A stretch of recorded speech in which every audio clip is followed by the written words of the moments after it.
from their own words, I feel like that is 100% the root cause of so much of this for these men. You know, they start watching it very young. They it becomes like any other addiction, like with a drug, where they need weirder and weirder things or more and more violent things.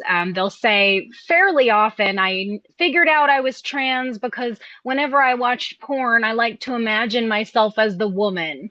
Um, and then they reason themselves out of it being a fetish, saying, well, of course you did, because you're a woman. But, you know, it comes back again and again to exposure to porn, and then usually later on into the trans porn, which they're pushing hard on people. So, you know, I think there was an explosion of people identifying as trans during the pandemic. And I really think that for so many men being home, usually alone, you know, nobody monitoring their internet activity, they nothing better to do.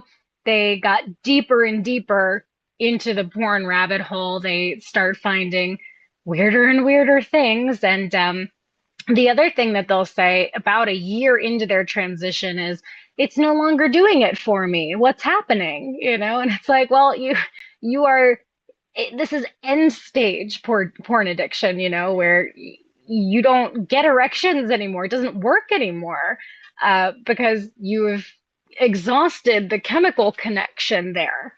Yeah. But I think that the fact that it's being so normalized around kids too is looping them in younger and younger.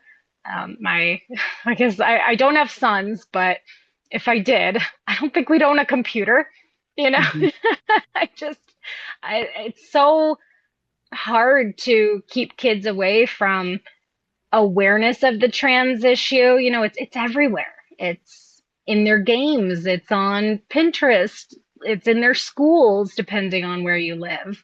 It's in their friend groups and on all their shows. You know, they had a revival of the Babysitters Club, and oh, you know, there's a boy who thinks he's a girl in the Babysitters Club, which I took that personally because I loved those books growing up. But I know, me too.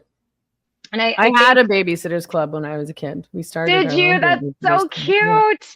Oh, yeah, I think, and you know, I think it's a big reason why you see a lot of middle-aged men identifying as trans is because they have reached their midlife crisis, and what they do is consume copious amounts of porn. And that, I think, is visible in the way that they portray their version of a woman, right? You know, you were saying, you know, most of your clothes are pretty androgynous. You know, I wear jeans and a t-shirt 9 out of 10 days. It's we don't go around wearing fishnets and thigh highs and teeny tiny, you know, barely covers your butt skirts And and, you like know, big old frilly pushed up boobies. Like, dresses. right, their version of what a woman is so obviously colored by the fact that they're watching so much porn. You know, they shop. If you go and you read some of their threads about, I can't find shoes that fit me, I can almost guarantee you the top suggestion on there every single time is the stripper shoes website, which women don't wear. You know, that's what strippers wear, not your everyday woman.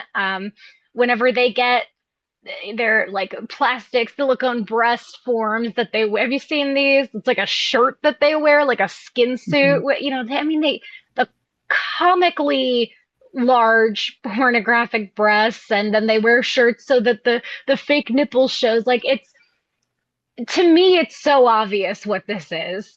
I find it frustrating trying to talk to people who can't see it, you know, which I think is why I've leaned more into, I'm just going to make fun of you, you know, because I there's no reasoning with some of them, and some of their supporters too. It's a religion at this point.